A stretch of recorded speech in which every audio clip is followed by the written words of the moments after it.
il est 18h31. Nous commençons ce webinaire sur la production chez Enercop. Comment Enercop développe la production. Alors, tout d'abord, un grand merci d'être là. On est ravis de vous accueillir. C'est le 3e webinaire de ce cycle qui est dédié aux sociétaires du réseau Enercop. Et on en a 5 de prévus en tout. Ils ont été confectionnés par les chargés de vie coopérative du réseau avec leurs collègues et amis des autres pôles. Parce que Enercop, on a aussi ce rôle-là d'éducation populaire et de donner les clés de l'énergie aux citoyens, aux citoyennes. Le précédent, d'ailleurs, webinaire, c'était Enercop pour les nuls. Donc, c'était un peu, finalement, en quoi Enercop se différencie des autres acteurs du marché de l'énergie. Et il est visionnable. Vous pouvez le retrouver sur le village qui est notre réseau social dédié aux sociétaires. Donc, je commence par me présenter. Moi, je suis Tatiana.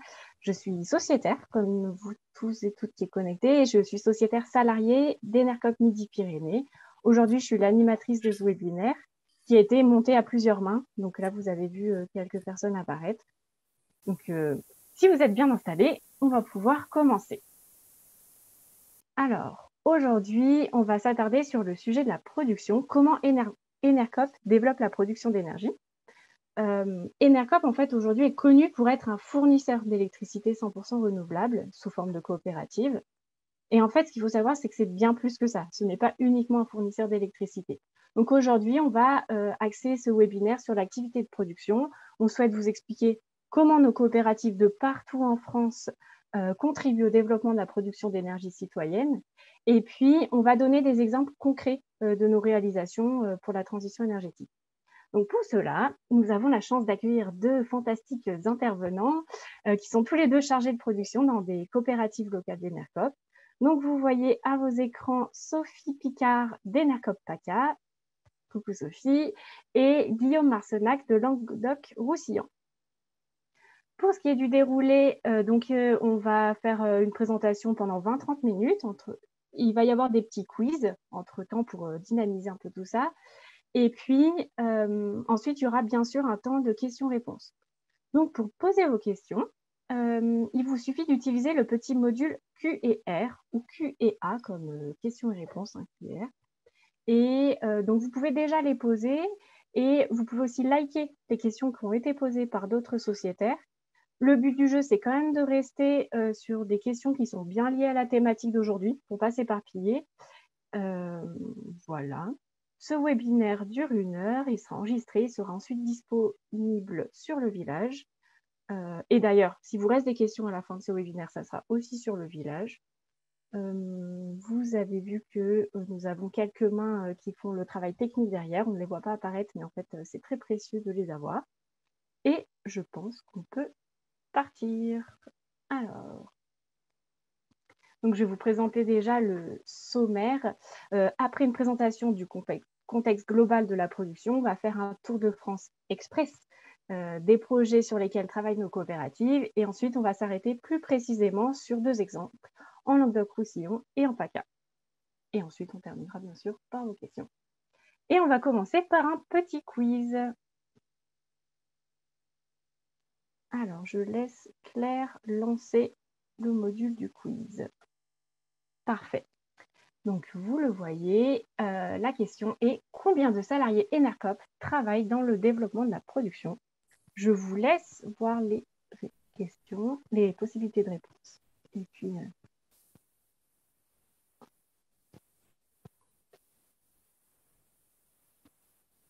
laissez quelques secondes.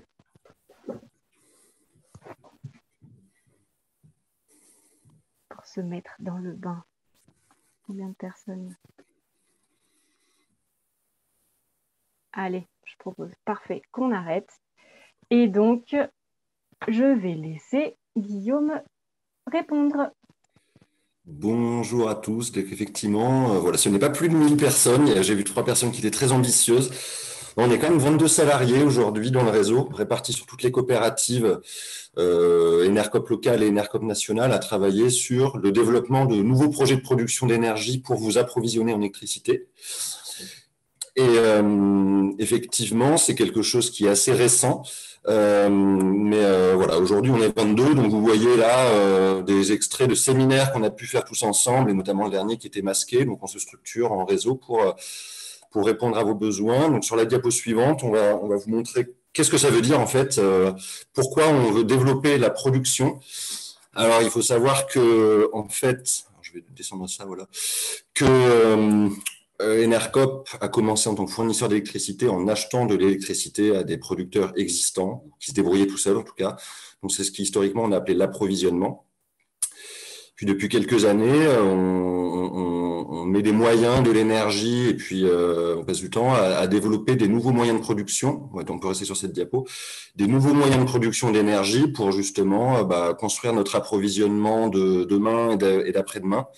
Et avec des objectifs qu'on a essayé de chiffrer quand même dans les réflexions au niveau national avec les sociétaires, les administrateurs, etc.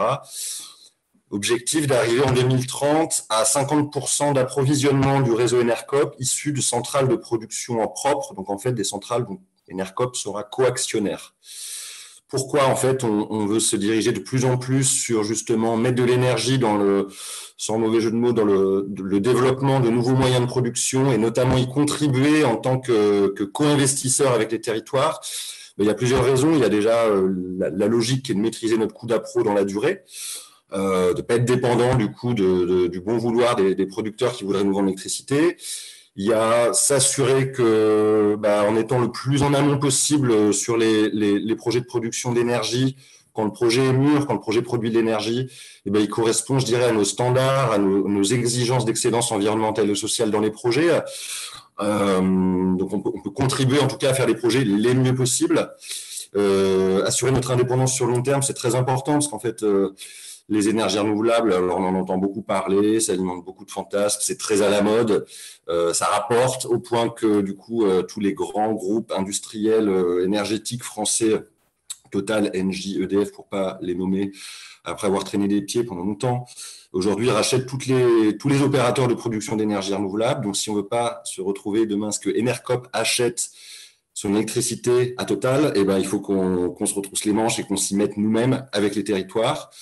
Puis renforcer nos solidités financières, c'est quelque chose d'important en fait. Avoir des participations dans des projets, dans les centrales de production d'énergie, si vous voulez, c'est un peu comme de l'immobilier. Alors on n'a aucune logique spéculative, mais ça renforce l'assise d'avoir des participations dans des choses très concrètes en fait. Et quand on est fournisseur d'électricité, c'est important en fait d'avoir des garanties et on va dire une forme de bancabilité, c'est-à-dire de solidité financière qui va rassurer nos partenaires. Alors, sur la diapo suivante, on voit que pour y arriver, pour que l'approvisionnement de demain d'Enercop se mette en place, historiquement, on a deux manières de fonctionner. On a développé nos projets, ce qu'on va appeler en propre. Donc, c'est cet objectif de 50% en 2030. C'est-à-dire qu'en propre, ça veut dire qu'Enercop est actionnaire des centrales de production d'énergie, souvent minoritaire. On n'a aucune velléité de détenir l'intégralité des centrales de production sur les territoires. On est actionnaire et on achète l'électricité. Donc, on peut se garantir un contrôle un peu de ce qui s'est passé dans cette société et puis on se garantit que l'électricité dans la durée va bien aller chez Enercop. Une autre manière de fonctionner qui est complémentaire, puis qui dépend un peu du contexte local, c'est accompagner les projets citoyens.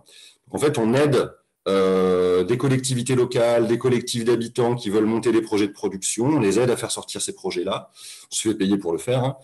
Et in fine, l'électricité va être vendue à Enercop parce que c'est des gens qui sont dans notre état d'esprit. Et donc, je dirais que chaque coopérative locale, en fonction de sa date de création, du contexte régional, de l'écosystème, a décidé de panacher je porte mes projets, je les développe avec les copains citoyens, je fais des études pour que les autres les portent à notre place, etc. Et ça occupe du coup les 22 personnes que vous allez pu voir avant. Et je redonne la main à Tatiana pour un peu de concret. Merci Guillaume. Eh bien, en fait, on va même passer la main tout de suite à Sophie qui va nous permettre de faire un petit tour de France des projets de production. Vous allez le voir, c'est assez express et c'est des illustrations pour savoir un peu tout le panel en fait de ce qui est possible et ce qui se réalise concrètement chez Enercop. Alors, bonjour à tous. Donc, moi, je suis Sophie Picard et je travaille chez Enercop PACA en tant que chargée de production. Donc, je vais vous faire un petit tour de France des visages des chargés de production et des projets.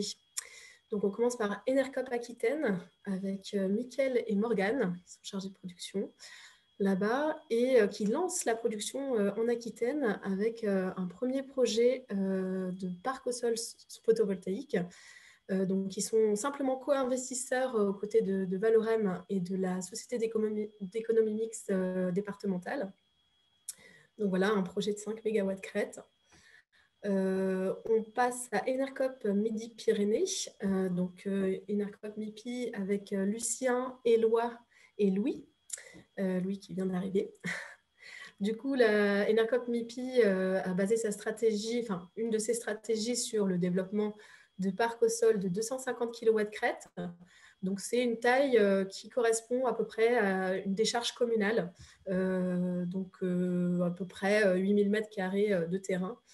Donc, les acteurs de ce projet-là, parc solaire de Vessières à Montfaucon, dans le Lot, il y a la commune, l'association Arbres et Paysages qui a monté un projet de chantier participatif de plantation de haies pour justement masquer le projet solaire photovoltaïque.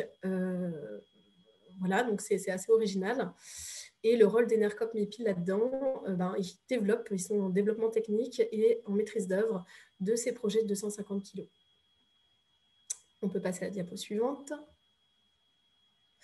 Alors, en Rhône-Alpes, on a Émilien et Julia.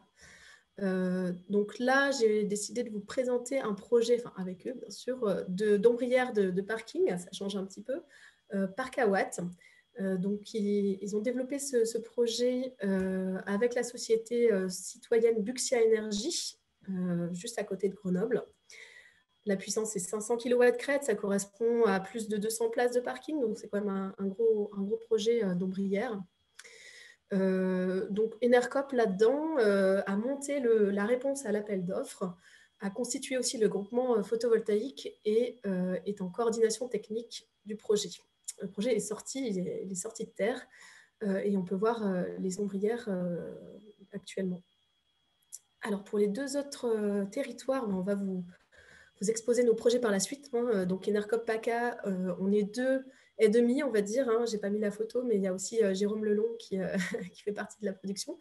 Donc, moi, Sophie, et Camille, qui vient de nous rejoindre en septembre.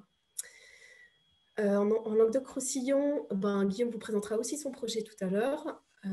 Ils sont nombreux, ils sont une sacrée équipe. Donc, il y a Guillaume, Morgane, Benjamin, José et heureusement qu'il y a Clarisse pour rattraper un petit peu l'équipe masculine, très masculine en Languedoc-Roussillon. Voilà, donc je ne vais pas m'étendre plus que ça. En Normandie, on a Cyril qui est chargé de projet, de production. Donc, lui, son premier projet, c'est une grappe photovoltaïque citoyenne, donc Synergie, citoyen normand d'énergie. Leur premier projet, c'est un projet de grappe, et ils ont mis en place une toiture de 36 kW crête pour l'instant, donc 230 m². Et Cyril les a accompagnés. Enercop va acheter l'électricité de ce premier projet. En Bretagne, on a Jean-Baptiste. Voilà, donc le projet ici qui est présenté, c'est un projet éolien. Donc, on a aussi différentes typologies de projets qu'on accompagne. La puissance 15 mégas, donc c'est un gros projet éolien, puisque une éolienne fait environ 2 mégawatts. Le rôle d'Enercop là-dedans, on est en co-investissement aux côtés de Volvé, le réseau Taranis, qui fait partie du réseau énergie partagée, et la collectivité. Voilà, et donc ils en sont au dépôt des autorisations environnementales. Et puis un deuxième projet éolien en Pays de Loire, où c'est Evelyse qui développe là-bas les projets. Donc c'est un projet de 6 à 12 mégas entre 2 et 3 éoliennes. Ils n'ont pas encore déterminé la puissance maximum. Et c'est un projet aux côtés de Énergie citoyenne en Pays de Vilaine. Je pense que vous connaissez cet acteur qui est quand même pionnier dans l'énergie citoyenne photovoltaïque avec le projet de Bégawatt. Et Enercop est co-développeur et co-investisseur. Voilà, donc le nord-est maintenant, avec Pierre en Hauts-de-France. Donc là, on passe sur un projet en autoconsommation cette fois. Donc c'est l'autoconsommation sur une biocop. La puissance 74 kW crête, soit environ 400 mètres carrés. Et Enercop investit dans la centrale photovoltaïque, la développe, investit et loue les panneaux. Les panneaux sont en location pour la biocop qui va du coup consommer son électricité in situ. On a ensuite Enercop Nord-Est avec Amélie. Donc Amélie accompagne une grappe photovoltaïque. Donc c'est énergie renouvelable citoyenne des vallées et plateaux d'Ardennes. Donc leur objectif, c'est d'atteindre 470 kW crête. Le projet est en cours de développement et Enercop assure la faisabilité et l'assistance à maîtrise d'ouvrage. Et enfin, la dernière EL, Enercop nationale, qui s'occupe des territoires aussi non couverts. Là, on a du coup Léo qui coordonne tout le réseau des chargés de production chez Enercop, Olympiou qui est chargé de production et Armance qui est aussi au national. Donc le projet que j'ai choisi de vous présenter, c'est un projet en autoconsommation de 500 kW crête cette fois-ci. Donc on est à peu près à 5000 m², entre 3000 et 5000 m². Donc c'est un gros projet en autoconsommation et Enercop s'est chargé du développement juridique et financier de cette opération. Voilà, j'en ai terminé. Super, merci. Merci Sophie pour ce tour de France. Et maintenant, on va s'arrêter sur des exemples un peu plus précis, mais quand même très rapides parce que le temps nous est compté. Je crois qu'on commence, si je ne me trompe, avec un quiz.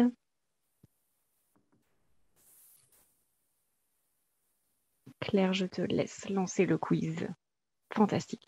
Dans le réseau des coopératives Enercop, une seule de ces missions ne fait pas partie de ce que l'on fait. Laquelle est-ce? Est-ce l'achat d'électricité? Est-ce l'accompagnement de type ingénierie? Est-ce l'aide à l'organisation des groupes de citoyens ou est-ce le transport de l'énergie?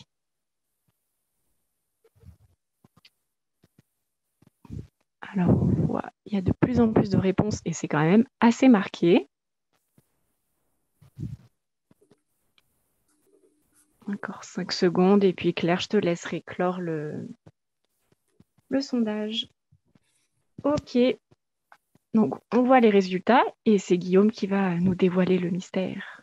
Et ben, sans surprise, c'est bien le transport de l'énergie qui ne fait pas partie des missions d'Enercop. Aujourd'hui, le transport on va dire, est piloté par le RTE, Réseau de transport d'électricité en France, en complémentarité avec Enedis qui gère la distribution. Et je vois qu'on est bien chez Enercop parce qu'on a des sociétaires qui sont des vrais pros de l'énergie déjà, qui savent comment fonctionne le réseau, bien mieux que beaucoup de gens dans ce pays. Alors on peut enchaîner, effectivement, on va parler d'un projet sur lequel on s'est beaucoup impliqué en fait, Enercop Languedoc-Roussillon. On s'appelle encore Enercop LR parce que le territoire et les petits territoires, c'est important. On n'a pas fusionné dans nos noms, en tout cas. Ce projet, les survoltés d'Aubé, c'est un projet dont vous avez peut-être ou sûrement déjà entendu parler si vous êtes intéressé à Enercop. En fait, c'est un projet emblématique dans le sens où finalement, ça a été présenté comme le premier projet de petites centrales photovoltaïques au sol, intégralement initiées, pilotées, développées, portées, financées par des citoyens. Aucun financement bancaire, aucune collectivité finalement qui s'est impliquée là-dedans, aucun développeur classique.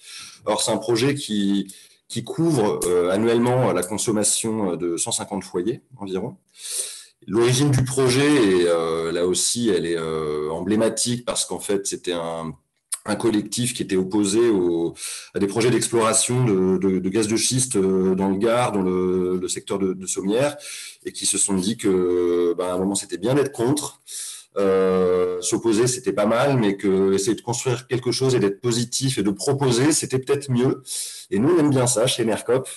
Du coup, on les connaissait, on a été sollicité par les survoltés pour les accompagner, pour étudier des projets. Ils ont identifié lors d'une promenade un dimanche un rayon de soleil sur une décharge Et là, Christian nous a appelé le lendemain, Enercop, en disant des panneaux solaires sur une décharge, ça fait 5000 mètres carrés. Est-ce que c'est une bonne idée? Est-ce que c'est possible? On fait bah oui, pas de problème. On va vous accompagner. Et puis, en fait, en termes d'accompagnement, il y a eu plein d'acteurs qui se sont impliqués dans ce projet qui a fédéré beaucoup de monde. Donc, c'est les survoltés d'Aubé qui ont initié, qui ont porté le projet.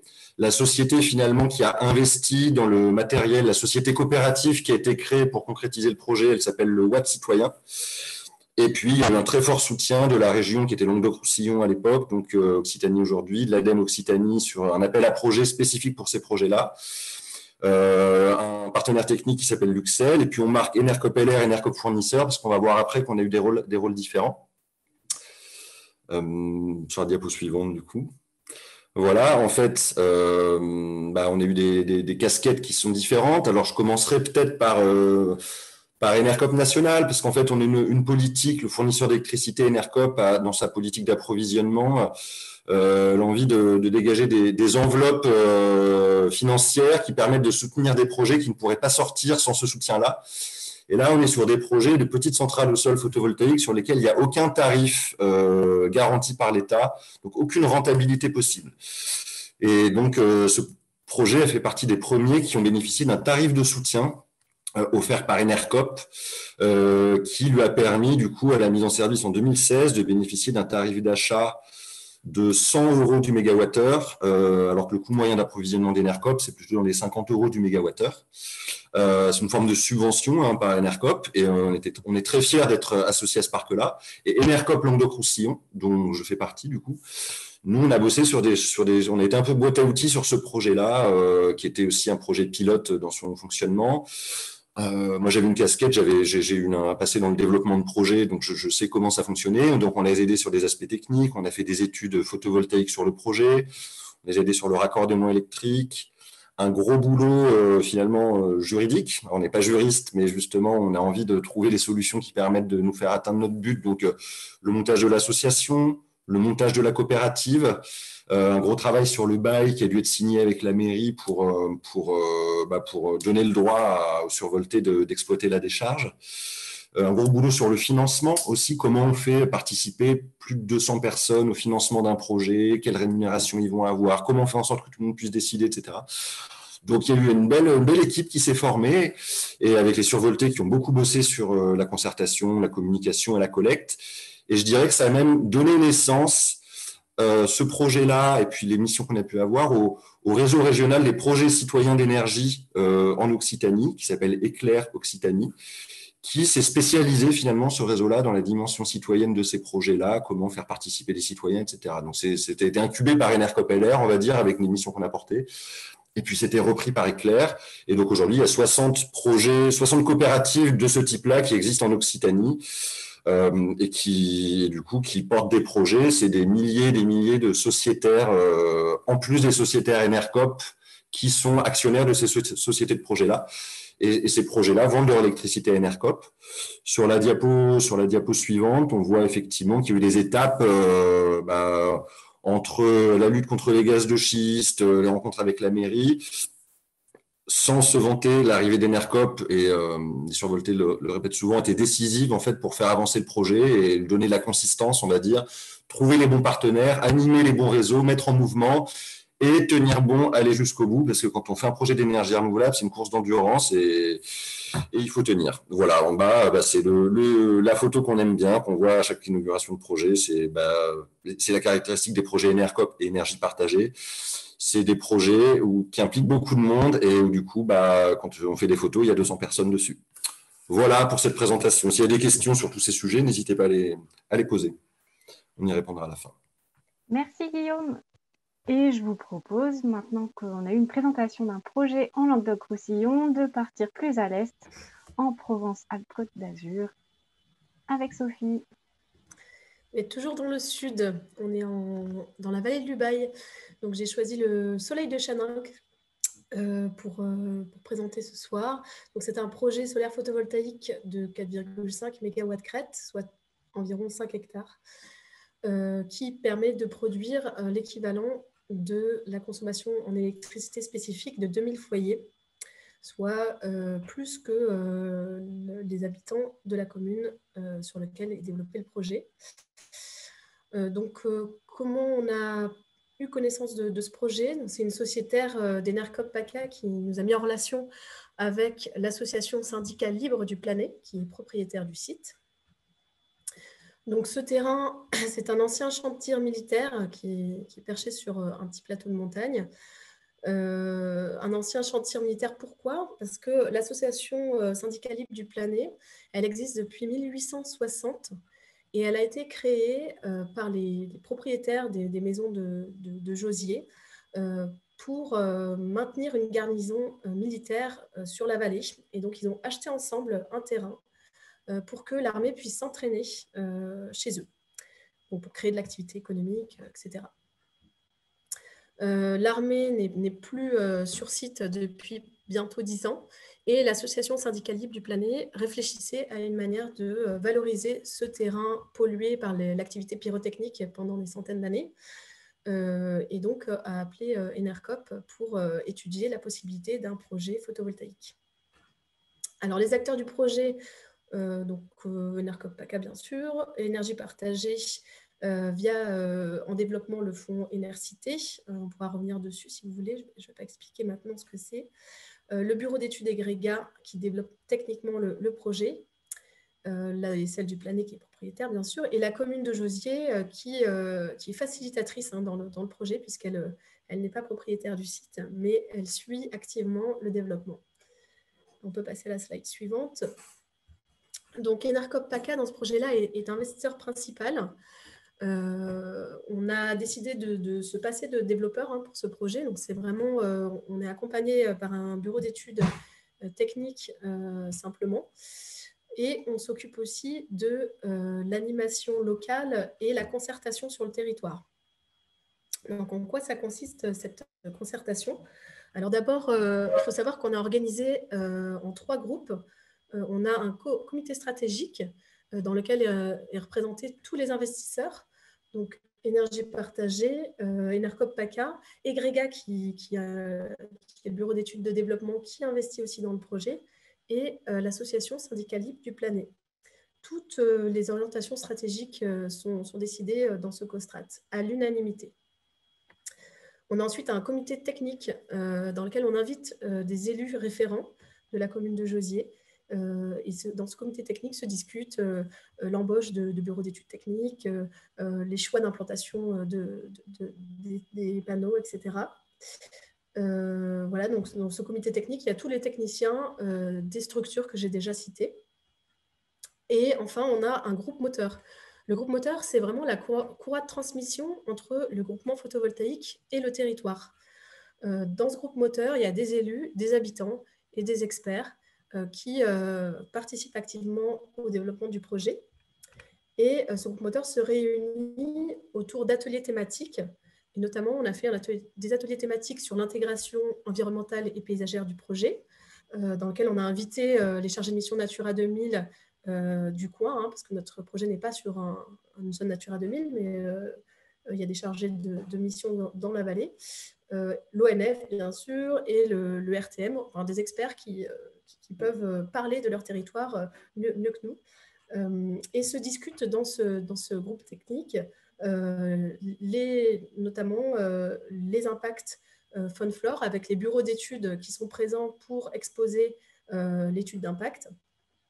Et on discute aussi des moyens de réduire les impacts.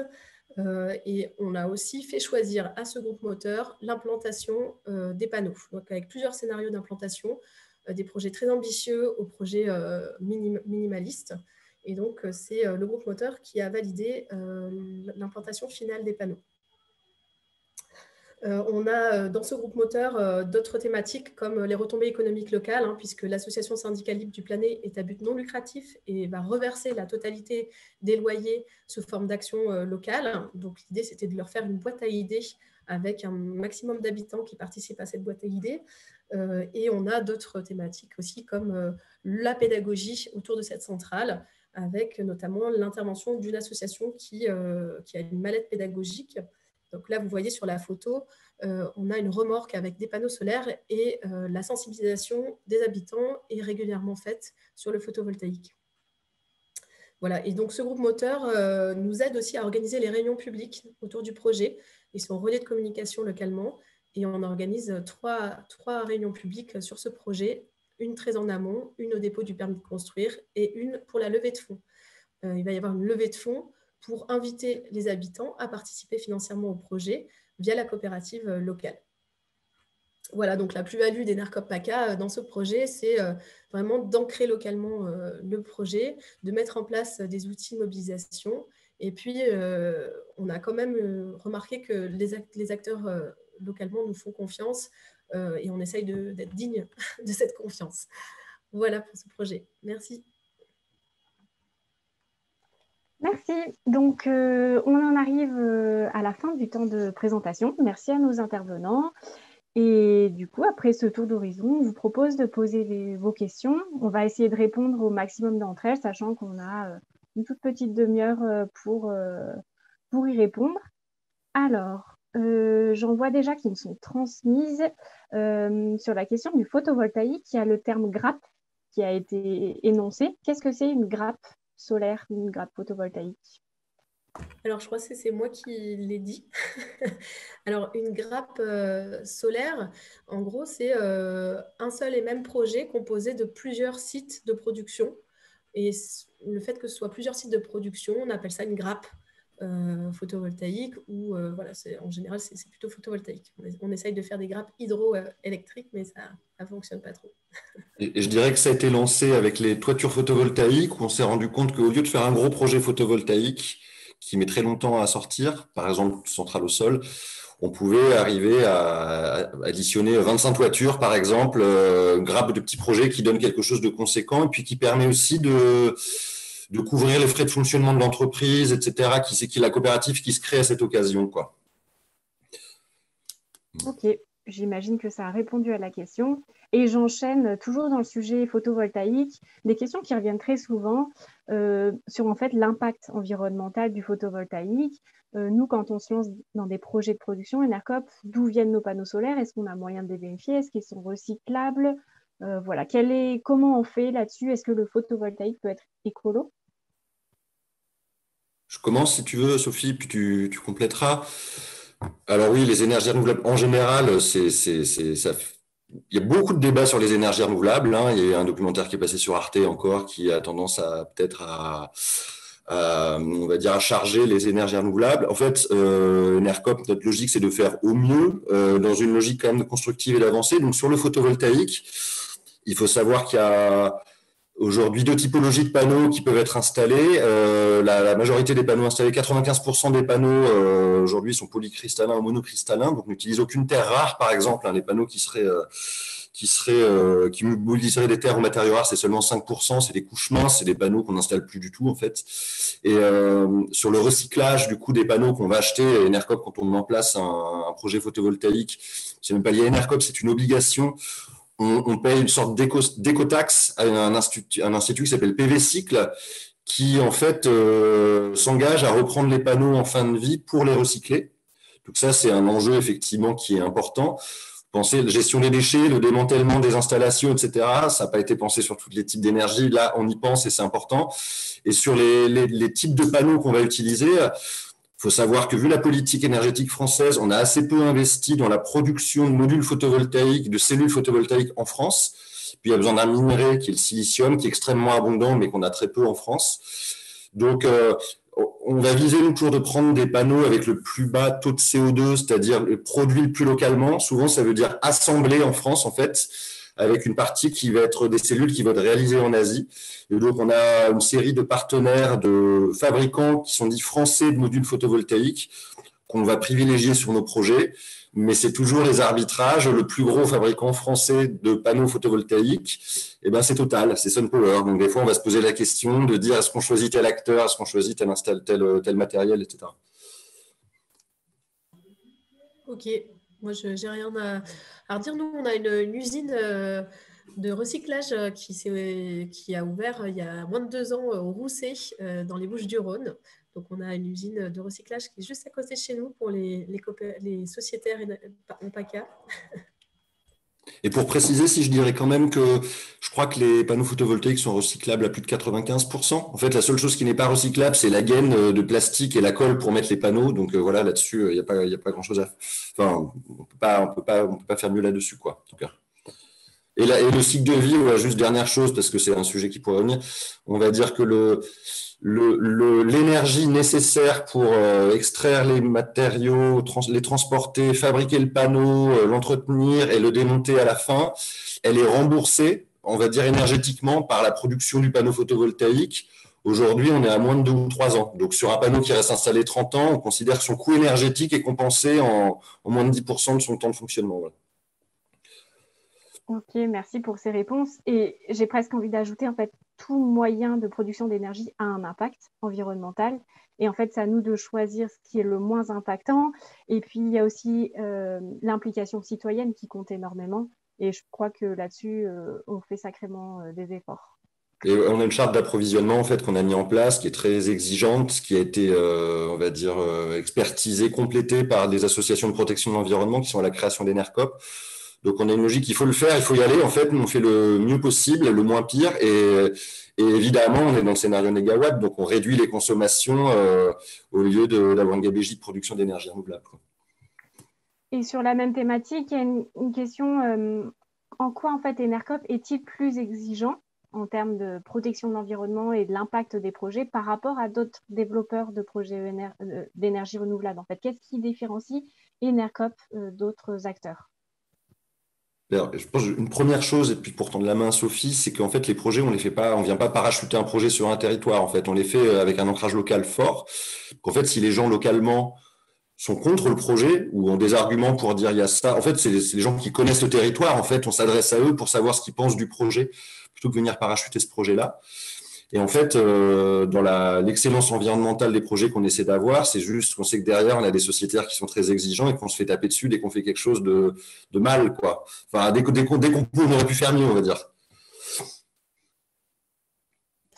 Je suis complètement d'accord avec toi. Après, là, effectivement, en fait, quand on vient sur un territoire, parce qu'on nous a appelés pour nous dire, tiens, il y a un projet peut-être qui serait pas mal de développer ici. Alors, il y a des territoires qu'on connaît très bien, et puis il y en a d'autres qu'on connaît moins bien, même si c'est dans notre région. Et du coup, le fait de pouvoir s'appuyer sur les experts locaux, et les premiers qu'on appelle, en fait, c'est vous, hein, c'est les sociétaires Enercop, pour savoir ce que vous pensez d'un éventuel projet d'énergie renouvelable près de chez vous, et quelles sont en gros les contraintes et les impacts que ce projet-là pourrait avoir. En gros, nous, on est très preneurs des remontées parce que ça permet de nourrir le projet.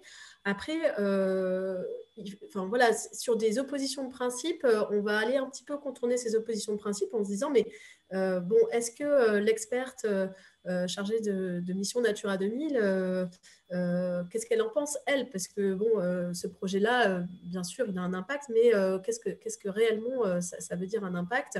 Et il faut aller chercher un peu plus loin que simplement se dire, ah non, ce projet-là, je n'en veux pas à côté de chez moi, parce que derrière, il y a des études qui sont faites, il y a des compensations qui sont présentées, mais il y a surtout des réductions d'impact qui sont recherchées.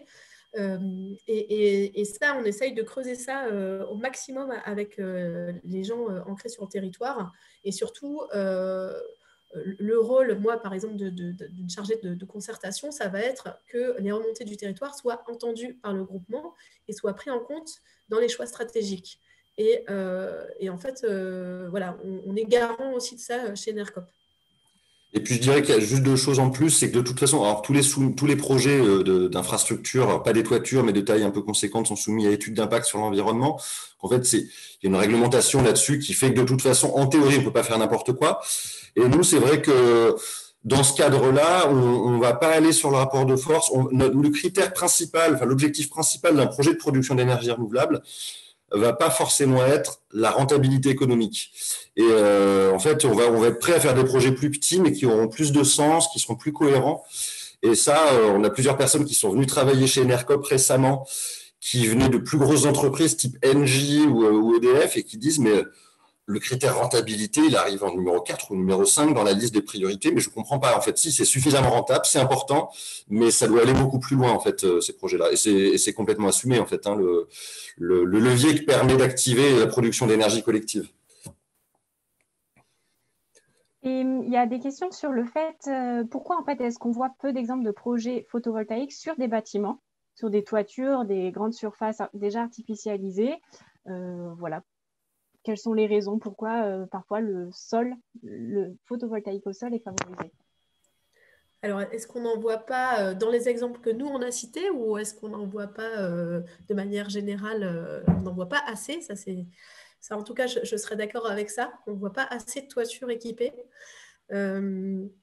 Alors, il faut savoir que sur les grandes toitures photovoltaïques, c'est un peu plus délicat à développer parce qu'on dépose un dossier à la Commission de régulation de l'énergie qui va décider si oui ou non le tarif d'achat est accordé.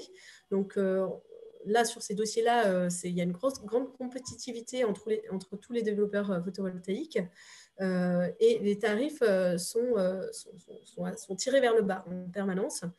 Donc effectivement, ces projets-là, voilà, on a du mal à se positionner. Après, ça commence à sortir sur des grosses toitures. Alors, sur les petites toitures, on est complètement positionné et avec toutes les coopératives citoyennes locales, les coopératives commencent à mailler vraiment le territoire national et font du bon boulot. Donc, sur les petites toitures, ça commence à venir. D'ailleurs, si vous en avez une près de chez vous, n'hésitez pas.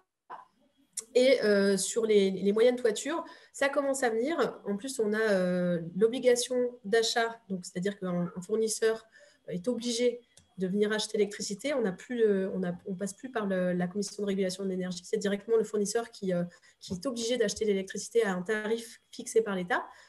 Cette obligation d'achat, elle va être étendue à 500 kW crête, donc à des projets industriels conséquents, des surfaces de 5000 m² et plus.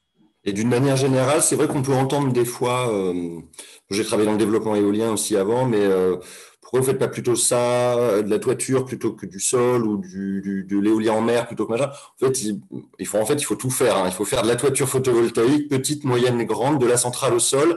Et spécifiquement, je dirais qu'avec le lancement, la structuration de l'activité de développement de production dans le réseau Enercop aujourd'hui, on vise aussi des projets dont le coût de production sans soutien du tout de l'État, peut être compatible avec le coût d'approvisionnement Enercop. Parce que sinon, votre facture va augmenter, en fait, et donc on n'a pas envie d'en arriver là. Et donc, les projets dont le coût de production aujourd'hui arrive à sortir à 60 € du mégawattheure à peu près. Vous voyez, vous achetez à 170 € du mégawattheure, donc 17 centimes d'euros du kilowattheure. Ces projets-là, où du coup on fait des contrats directs, contrats de gré à gré, l'État n'est même pas au courant, on a l'autorisation de construire, on fait ces projets-là. Et ben aujourd'hui, ça va être de la centrale au sol photovoltaïque de taille de 1 ou 2 mégawatts à peu près au minimum, donc 1 ou 2 hectares par exemple, alors qu'on va faire sur des terrains qui sont anthropisés ou sur des terrains sur lesquels on peut mettre en place une complémentarité avec une autre activité. Ça peut être de l'éolien aussi. Et pour vous donner une idée, effectivement aujourd'hui, l'éolien, le photovoltaïque, ça sort entre 60 et 70 € du mégawattheure, alors que les nouveaux l'EPR, par exemple, ils ont besoin de 110 € du mégawattheure. Donc, on est vraiment sur de la compétitivité en termes de coûts. Et on a cette chance, je dirais, de dire que la toiture photovoltaïque, elle va permettre de sensibiliser, faire de la pédagogie, équiper, faire de l'autoconsommation. La centrale au sol photovoltaïque, elle va massivement intégrer des énergies renouvelables dans le réseau et faire un peu basculer le système. Mais tout est complémentaire, quoi. Et puis ce que j'entends moi aussi là-dedans, c'est qu'en fait, on a une démarche où on veut sortir de ces mécanismes de soutien de l'État, on veut sortir du marché qui est fluctuant pour offrir une stabilité dans la durée, pour avoir quelque chose qui est finalement autonome et qui tient tout seul. Alors, il y a une question, plutôt la côté finance. D'où viennent les fonds que Enercop ou les Enercop locales en général vont investir dans la production? Est-ce que c'est des bénéfices qui sont faits sur la vente d'électricité aux consommateurs? Est-ce que c'est des fonds qui sont recueillis par les souscriptions des parts sociales? Et en fait, la question plus globale de si je prends une part sociale, est-ce que j'aide Enercop à financer ce genre de projet? Alors, je commence, puis ça sera l'occasion d'introduire aussi peut-être énergie partagée, mais En fait, effectivement, le capital de tous nos sociétaires, donc de toutes les coopératives locales et puis la coopérative nationale, aujourd'hui, on peut le placer dans des projets de production d'énergie. Donc ça, c'est quand Enercop, par exemple, LR va décider d'être actionnaire d'un projet de production d'énergie. Le capital qu'on a déjà, qui a pu être souscrit il y a plusieurs années, va pouvoir être placé dans ces projets-là. Pour avoir du capital aussi, aller dans des projets, on va pouvoir faire des collectes spécifiques, donc de dire, là, il y a ce projet-là, vous, sociétaire Enercop, on vous demande si vous êtes prêt à remettre au pot pour financer ce projet-là, et on pourra même envisager une rémunération, c'est-à-dire qu'on vous proposera des titres participatifs, ou ce qui peut se faire des fois, c'est des comptes courants d'associés, donc vous prêtez de l'argent finalement à la société pour qu'on puisse faire ce projet-là. Donc ça, je dirais, c'est quand on le fait, nous, en propre. Des fois, quand on accompagne une coopérative qui s'est créée, une coopérative citoyenne, c'est les mêmes projets. En fait, les gens vont être actionnaires, vont pouvoir faire des prêts à la société via des comptes courants d'associés, par exemple. Et il y a un outil national qu'on a créé il y a une dizaine d'années, Enercop, qu'on a co-créé, qui s'appelle Énergie Partagée Investissement, qui est un fonds citoyen qui a collecté plus de 25 millions d'euros aujourd'hui. Et effectivement, ce fonds-là, voilà, on va y arriver. En fait, l'outil, on voit l'énergie partagée investissement, du coup, c'est un fonds qui collecte énormément d'argent auprès des particuliers. Il y a des milliers d'actionnaires et qui va venir le placer si on a besoin d'investissements citoyens sur des projets. Et en amont de cet outil citoyen de financement, l'énergie partagée, c'est aussi des réseaux d'accompagnement dans les régions pour ces projets citoyens, quoi. Donc, quand je parlais d'éclair tout à l'heure en région LR, c'est ça, en fait. En tout cas, c'est les projets citoyens, la mobilisation et un outil de financement qui s'appelle Énergie Partagée Investissement. Et vous, Sophie, vous avez peut-être placé plus de billes dans les projets pour l'instant, même. Oui, du coup, donc là, effectivement, les parts sociales permettent d'investir dans les projets de production. Après, sur les phases de développement de projets qui sont un peu risquées, c'est-à-dire qu'on met de l'argent dans des études et on n'est pas sûr que le projet arrive au bout. Il peut tomber en cours de route. Là, on ne va pas mettre de l'argent, donc des parts sociales dans ces développements-là. On a créé un outil qui s'appelle Énergie Partagée Études et que toutes les Enercop locales abondent, Énergie Partagée aussi. Et cette enveloppe-là permet de venir financer une partie du développement de projets en risque. C'est ça, ça permet de mutualiser entre toutes les coopératives. Quand on dit qu'un projet éolien sur 10, par exemple, aboutit, en fait, là, on s'assure que si les 9 projets qui n'ont pas abouti se fait rembourser les frais d'études, et puis le projet qui aboutit, il porte les frais d'études des autres. C'est un petit peu ça aussi.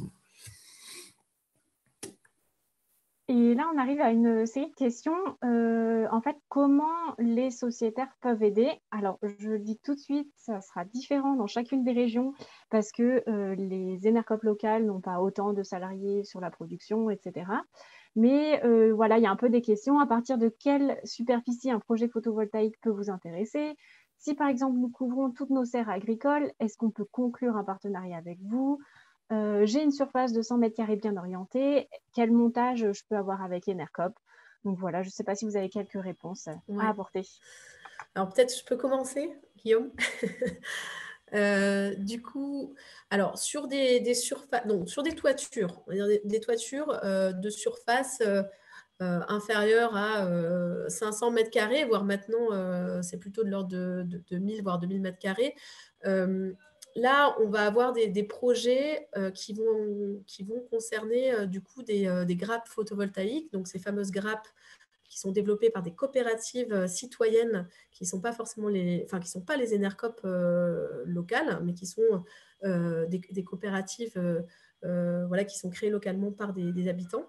Alors pourquoi nous on n'investit pas directement dans ces toitures-là? Parce que l'électricité est vendue en obligation d'achat, l'obligation d'achat que j'ai expliqué tout à l'heure. Et nous, les Enercop, en gros, on ne peut pas investir dans ces centrales-là, sinon on aurait un double avantage de l'État. On a déjà une réduction fiscale sur les parts sociales et on ne peut pas avoir un tarif en obligation d'achat soutenu par l'État. Donc, réglementairement et juridiquement, on ne peut pas faire ça. Donc, c'est plutôt des coopératives qui sont créées localement, qu'on va accompagner techniquement, qui vont aller sur ce type de projet-là.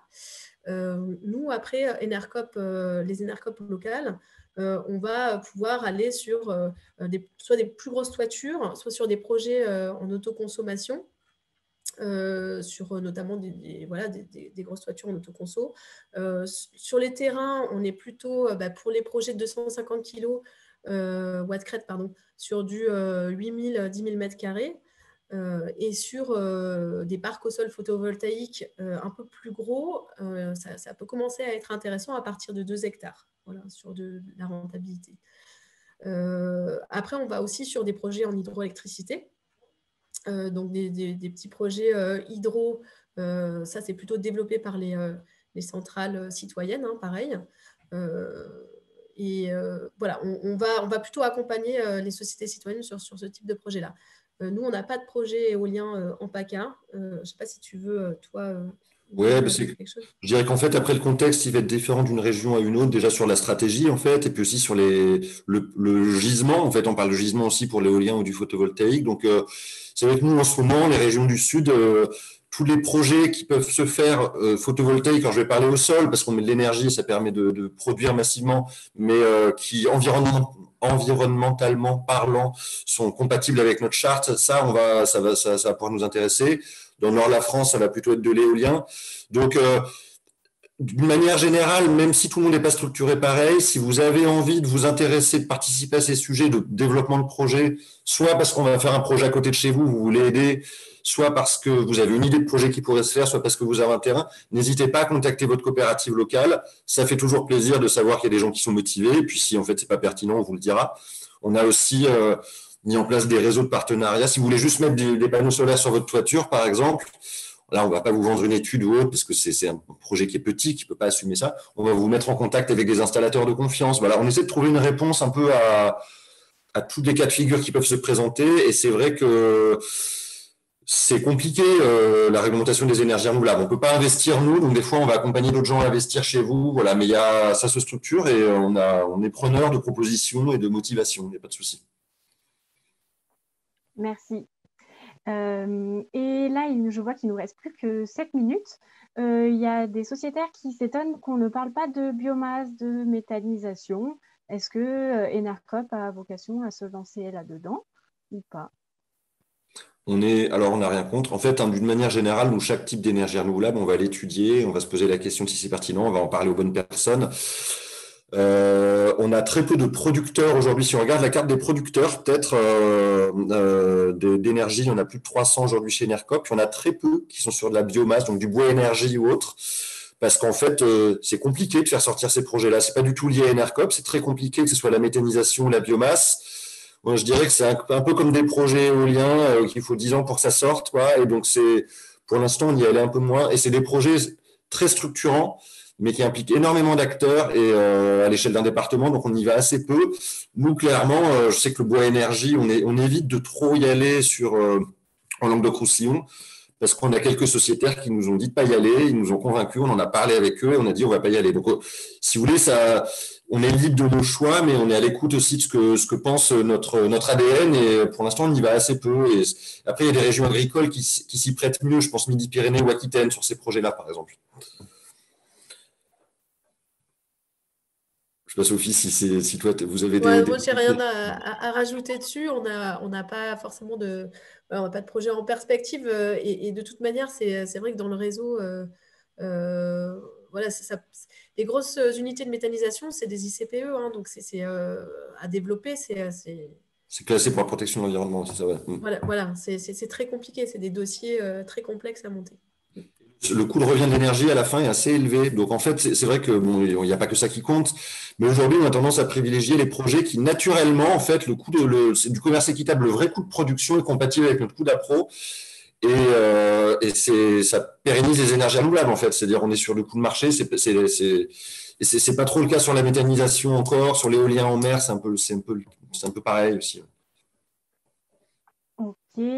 Et alors pour peut-être la dernière question, parce que je pense qu'il ne nous reste plus beaucoup de temps, une question sur l'autoconsommation. Est-ce que Enercop se lance dans des projets d'autoconsommation collective, et quel est le rôle d'Enercop dans ces projets-là?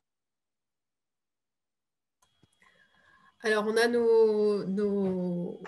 a plusieurs Enercop locales, effectivement, qui se sont lancées dans l'autoconsommation, donc soit par tiers investisseurs qui financent une centrale qui va produire et dont la consommation va être consommée in situ, soit dans l'autoconsommation collective aussi. C'est un sujet vraiment récent dans les Enercop locales, mais on a par exemple l'Enercop Midi-Pyrénées, qui est directement investisseur et personne morale organisatrice d'une opération d'autoconsommation collective. Donc, la personne morale organisatrice, c'est elle qui regroupe le producteur et les consommateurs et qui décide de la répartition de la production entre les différents consommateurs. Donc, on a plusieurs rôles dans ce type d'opération. On peut être AMO, donc assistance à maîtrise d'ouvrage. Donc, par exemple, sur le projet que je vous ai présenté, Minawatt, là, Enercop National a accompagné le projet financièrement et juridiquement. Donc, il faut savoir que l'autoconsommation, c'est ces différentes voies de valorisation de l'électricité. On n'est pas dans l'injection totale sur le réseau, mais on est dans une consommation in situ. Et donc, du coup, le producteur, s'il n'est pas le consommateur, il va devoir vendre son électricité au consommateur et il va être fournisseur de ce consommateur. Donc, il va falloir mettre en place un contrat de proximité. Donc, voilà, là, c'est au niveau contractuel, c'est un petit peu complexe. Un contrat de proximité pour dire, ben voilà, je te vends l'électricité à tel prix. Donc, c'est tout ça que Enercop National a recherché un petit peu pour ses premiers projets. Enercop Midi-Pyrénées, lui, c'est un peu le précurseur de l'autoconsommation collective. Nous, en PACAR, on a accompagné la métropole Aix-Marseille dans l'étude d'un gros projet d'autoconsommation sur un quartier sensible de Marseille. Donc, l'idée, c'était d'avoir un producteur qui investit sur plusieurs toitures de collectivités, qui vient alimenter donc des locataires en précarité énergétique. Et dans cette opération-là, on a été assistant à maîtrise d'ouvrage et on les a aidés à mettre en place un document de consultation, donc une mise en concurrence. Là, ils n'ont pas encore choisi de développeur, mais c'est un projet qui est en cours. Et puis je dirais que l'approche qu'on a, juste pour de tout petits compléments, c'est-à-dire qu'on ne va pas forcément privilégier l'autoconsommation. À chaque fois, quand il y a un site, un potentiel de production, on dit c'est quoi, combien on peut produire d'énergie, quelle est la meilleure valorisation, est-ce qu'il vaut mieux vendre ou faire l'autoconso, et puis qui est le plus pertinent pour investir. Et je dis ça parce que l'autoconsommation, c'est souvent à la mode, mais il faut quand même consommer en même temps. Et que physiquement, si en fait vous produisez, vous vendez tout et que vous consommez au même moment, l'énergie va venir chez vous, donc vous allez autoconsommer l'énergie que vous avez produite. Et des fois, réglementairement, juridiquement, économiquement, c'est pas du tout pertinent de faire de l'autoconso. Donc, il faut bien faire la part des choses. Et dans certains cas, c'est très intéressant. Dans certains cas, ça va presque être de la communication dans ce que veulent faire des collectivités. Voilà. Et nous, on essaie aussi de désamorcer des fois ces a priori, quoi. Merci pour vos réponses sur l'autoconsommation, qui est un peu un nouvel usage en fait de la consommation et de la production d'énergie, et puis qui permet le circuit court. Chez Enercop, c'est quelque chose qui nous plaît. Il est 19h29, je vais conclure. Je vais toutefois répondre à une question. J'ai l'impression qu'on y a déjà répondu, mais pour vous rassurer, est-ce qu'Enercop peut soutenir des projets photovoltaïques sur des terres agricoles?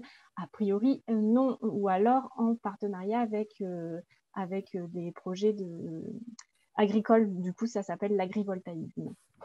Mais vous inquiétez pas, on ne va pas planter des panneaux alors qu'on pourrait manger quelque chose à la place.